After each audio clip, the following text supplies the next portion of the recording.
আমরা ওই আলেয়ার পিছনে বা ওই মরিচিকার পিছনে ছুটে চলি।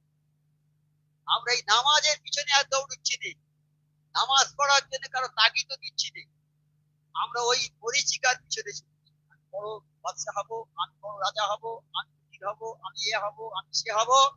কিন্তু আমার আল্লাহ বললে তোমার ভাগ্যে যেটা লিখে দেওয়া আছে তার বেশি তুমি পাবে না। যতই চেষ্টা করো, যতই চেষ্টা করো না, তোমার কপালে যেটা আমি লিখে দিয়েছি তুমি এইটা পাবে, তার বেশি তুমি পাবে না। কাজেই তোমার কাজ হবে আল্লাহকে খুশি করা, আল্লাহর উপরে ভরসা করা। তা না করে আমরা নিজের উপরে ভরসা করছি। নিজের কি আছে? নিজের জীবনটা কি নিজের আছে? আমার জীবন আমি রক্ষা করতে পারবো কোন রকমে? পারবো না। যতদিন আমার আয়ু আছে থাকবো, পরে আবার চলে যেতে হবে। এই যেখানে থাকতে পারবো না, সেই দুনিয়াটা তো হচ্ছে পান্থশালা। পান্থশালা আর কি আছে?